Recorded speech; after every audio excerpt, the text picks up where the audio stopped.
With precious few images available to show how this landmark in the history of visual effects was produced, the only way to properly tell the story was to do an historically accurate recreation.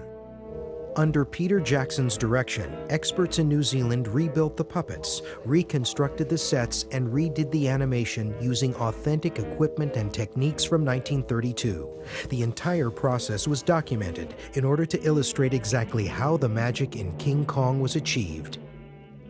We decided to recreate a Kong puppet so we could use him to demonstrate some of the techniques involved with the visual effects. A very difficult thing to do, actually, to make a puppet look like Kong. It's eluded model makers all through the years, and I think it eluded us to some degree. It's been surprisingly difficult to lock down on exactly what the shape of Kong is. King Kong was sort of designed slightly by committee. There was this conflict where O'Brien thought, well, I think he should be more human, and Cooper thought, no, he should be more of an ape, and Cooper, being the producer, ultimately won. Whatever deviations from what we see every night on the Discovery Channel are what give Kong its personality and its star quality, because he is a movie star. The Kong puppets, and as well as a lot of the little miniature trees and all that stuff, and the dinosaurs were made by this guy named Marcel Delgado. Marcel Delgado was a kid studying at Art Center, I believe, and O'Brien found him. He met Marcel in a grocery store and just happened to see some of his work. Delgado was very reluctant to come work for Willis O'Brien because he didn't think the work was going to be steady. Offered him, the work on The Lost World a number of times, and Marcel went, I don't want to work on the movies. I got a good job in a grocery store. And O'Brien had to tempt him with a $75 a week offer to come sculpt for him, And even at that, Delgado didn't want to do it until he saw the workshop. Walked in and said, "Okay, here it is. It's all yours. Do what you will." The realism of Delgado's Kong puppet was essential to the success of the film's visual effects. But before Delgado could sculpt Kong's body, Willis O'Brien had to design and fabricate the puppet's armature. An armature is the metal skeleton that determines a stop-motion puppet's basic shape and provides the articulated joints that allow the puppet to be moved. The prop department usually made the armatures, but because Kong didn't have the full backing of the studio, they kind of made the first armature in secret. From the outset, it was planned by Peter and us to try and recreate the armatures exactly how they had been done in the original film. This is a copy of the original plan of King Kong's armature, probably drawn up by Willis O'Brien. So I'm using that as a basis for reconstructing Kong's armature. The Kong armature that we were basing ours on is the one that Bob Burns has in his basement, the legendary Kong armature. That one was 18 inches tall. All of these things had to be manufactured and made. You don't go to like a hardware store and get me some Kong fingers. That just doesn't happen, So Willis O'Brien designed this whole thing. I mean, he was like an engineer as well as everything else. And so he just had to come up with this because nothing like this had ever been done before. It had the rubber up here and had a brow on it that he could move the brow. That's why you got all those great movements in there and stuff. And had lip wires going on here too, so he could make it snarl or anything else. He's a great looking armature. He's just as cool as they get. What we've got here is the start of the King Kong armature itself. We're trying to use the same fittings, same styles on the joints, same materials. So where they've used an aluminium block, we're trying to use an aluminium block. Where they've used steel, we're trying to use steel as well. It's using the basic ball and socket joints, which allows you a lot more freedom and a lot more movement like an actual shoulder would. Probably the most complex part of him is actually his hand. You can imagine actually making the fingers and the joints to work is quite a complex little task. There's a lot of trickery in how the surfaces mate because they have to be absolutely still, not slip, and yet they have to move perfectly smoothly at the same time. The idea is to make the armature as light as possible. I mean, these puppets that you move frame by frame can't slump or sag. They have to be able to hold all of their weight on their ankle because at times they're standing on one leg. All tribute to the people that built the armatures. They created an exact copy. The one thing that we didn't do was cast in white metal, the skull. We used a moulding process to create that. So I've just taken delivery of the armature. It looks very beautiful. It's matching the original very closely. With the armature complete, Kong's body was then built up over it, layer by layer. I'm just about to start the latex build-up process using cotton wool and string. They'd often use a sort of a cotton dental dam wrapped around the armature, and then they use sewing thread to tie the cotton. So they're trying to glue jelly to the ceiling, because the whole thing is quite floppy and difficult to control. Basically, they're creating the muscles by shaping this dental dam around the skeleton.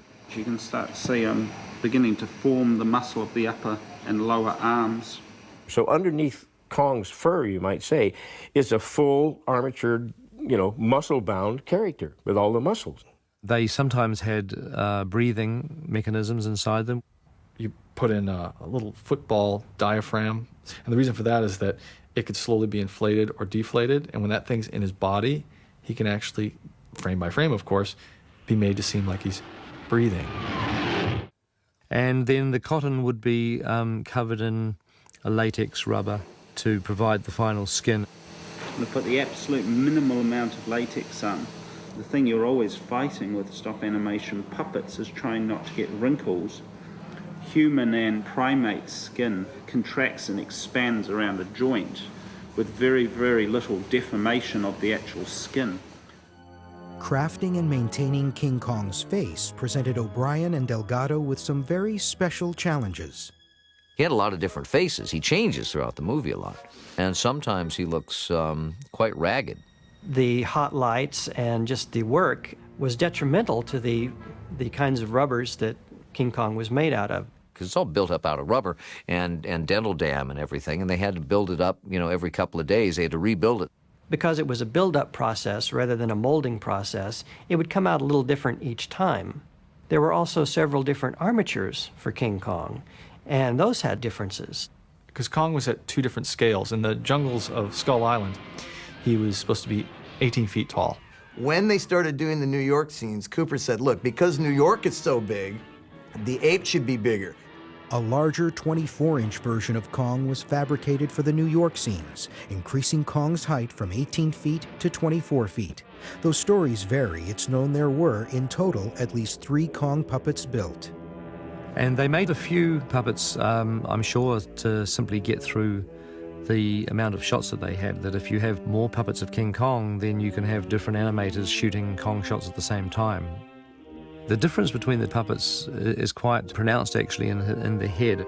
There are 2 different faces, and they call him the short face and long face.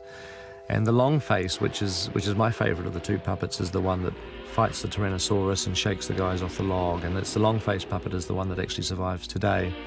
And then they made a second puppet, which they had a slightly rounder face. The one we ended up with is kind of a hybrid between the 2, really. I mean, it's like an average. We even tried to recreate the fur of King Kong. He had a rabbit fur skin. So we used the fur off this old 1933 era coat. Pretty much just a light trim on the fur to take some of the bulk out of it and then glue it on and trim it on him, because that way I know he's got sort of an uneven thickness to his coat. When you see the animation, his hair is always bristling. It's because those are the hands of Willis O'Brien moving the puppet around, and it makes the fur move around. And the funny thing about that was, some people at the studio said, oh gosh, that's not good. And then when the film came out, a reviewer said, this film is so realistic, you can actually see the hair standing up on the ape's back. What a great thing this is. And then the studio went, no, it's great, we love it. It looks great. Once the Kong puppets were ready for the camera, Willis O'Brien brought his creations to life with the magic of the stop-motion animation process he'd spent close to 20 years perfecting.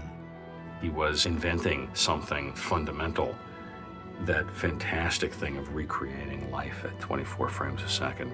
And this is one of these guys who sat in his workshop and figured this stuff out. These things that clearly weren't, puppets on strings or motivated by, rods under the table or people in funny outfits, but seemed to be imbued with a life of their own. I think it's fair to say that the process of stop animation in its most base form has not changed in any way since it was first invented. The skeleton or armature, which is inside the puppet, is strong enough to hold its position. So if I go to move a limb of the puppet. It will actually move but then hold its place where I put it. The way to get the puppet in motion or bring it to life is to take one frame of film, then we go in and move the puppet. We take another frame of film, and a successive run of frames will give the illusion that he's moving. Which is the same principle as the animated cartoon, only instead of using drawings, you use a model. Stop motion animation is very labor intensive. If you have a lot of rubber around a joint and you want to move it here and then here and then here, and it doesn't want to, if you go like it ruins everything. You have to like tighten it down so you can go and it really takes a lot of muscle. Tough job, definitely got to work out. But one of the tricks of stop motion animation is you have to shoot every frame. Think about a minute of film if you shot it live action. How long does it take to shoot a minute of film? A minute, right? In stop motion, that's 1,440 frames you need to take. And if you're really booking, you're probably doing about 10 frames an hour. So if you do the math, that same minute in stop motion animation could take you as long as 150 hours just to get a minute of film. And what if there's a mistake? What if the camera doesn't work? Or maybe they're tired and they said, did we take the frame or not? I don't remember. Did we take it twice?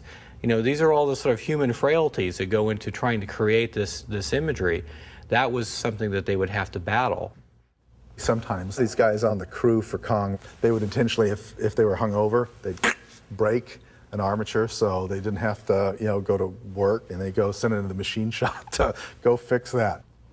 After the puppet, the stop-motion animator's most important tool is the surface gauge. The surface gauge is a tool that machinists use to do lineup on various kinds of parts before they start cutting them in the lathe or in the milling machine. Animators adopted the gauge as a way to mark reference points that monitor the progress of their animations.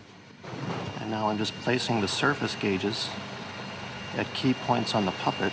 So this is a starting reference. And the key here is to also place the gauges so that they're not in your way when you're making your move. So what you want to do is put the gauges to where the movement's going to be going away from them. You certainly don't want to be bumping your gauges. Okay. But now I've moved the model about a half an inch forward here. Then, of course, you lift them out and shoot the frame, and then you put them back in, register that position, and then move to the next position. And occasionally they get left in. You're giving a performance a frame at a time, and it's not like cell animation or like computer animation now where you can preview it. You do it, and you see the final result when they process the film, you get it back.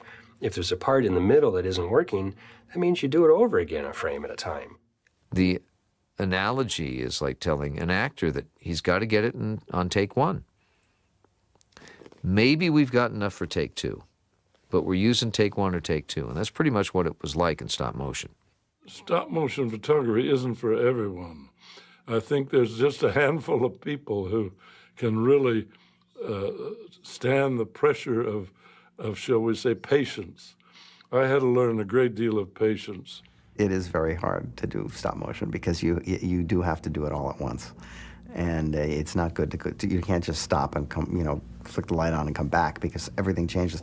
They learned early on that they couldn't stop because the lights would not come back to the same kind of intensity over the day, so they tried to get the shots done in one day, which is really a difficult thing to do. And it's all done, it's an art form that's done in the dark by one guy, basically. I would find, like, just to get a shot, I would stand in the same place for like 10 or 12 or 15 hours, just focusing it. And when you have that level of concentration, I liken it to like a certain level of meditation. In scenes where, like, King Kong was fighting with the Tyrannosaurus, they were only exposing maybe 2-3 seconds of that scene a day, sometimes less. At that rate, it took O'Brien and his team 7 weeks to complete the animation of Kong's battle with the T-Rex. Sometimes it is difficult to get through a shot, but what keeps you going is seeing that footage the next day. And when you see what was an inanimate object, suddenly coming to life, that's really exciting. And you have to be extremely creative and a really good artist to be able to pull it off properly because you have to understand a lot about how things move. there's a lot of like, performing in front of a mirror and going like, I think you should do this, and beat your chest, and you figure out how, well, that's taking me, 3 seconds to do this, and that means that, 24 frames a second, this should be here at this point. Studying guerrilla movement, fine, that's great. You got to do that because it is a guerrilla, ostensibly. But what makes it an uber guerrilla, The fact that it punches out the T-Rex, the fact that it grabs the T-Rex and throws it over its shoulder. You can very much see Obi's background as a boxer and his interest in wrestling come through in that scene. There's even a couple of sucker punches he gives the Rex, too, and that's his old boxing days where he lets him have it. Then at the end, he kind of turns into this little monkey and starts playing with the jaw. He killed it, and he's playing with it. Now, what motivates the actor, Willis O'Brien, to do that? It's just the way the guy thinks, and it was just brilliant. It's not just thinking of, his arm has to be here on this frame, and his arm, and then here on this frame. You're thinking about why he's moving his arm and what he's doing with it, and what's, what his head is thinking, and all that. So it's really the animators are actors, at 24 frames a second. My acting references, my wife's an actor, see, so it makes a great team. You have to project yourself in a way into it. And that's the beauty about Willis O'Brien's technique of the single figure. Darlene O'Brien, his wife, always said that she could see so much of Obi and Kong. O'Brien's sense of humor, I think, is part of what imbued Kong with his personality, which is so important and sets him apart from being just an unimaginative, rampaging monster. One thing that I found very funny was in the Elasmosaur sequence. He puts Anne down in this little nook and walks away. Of course, the Elasmosaur comes snaking up the rock toward her, and she screams. The next cut is Kong with his back turned. So O'Brien staged something that motivated his being turned away. You can't really see it unless you stop framing. But what it is he's bending down, and with pinky extended, he's picking a flower and smelling it. And assumedly, he's going to be giving it to Anne. But as soon as he hears her scream, he gets it up to about here, and then he turns. It's not even something for the audience to notice. It's just something for the actor, or in this case, Kong, to use as motivation.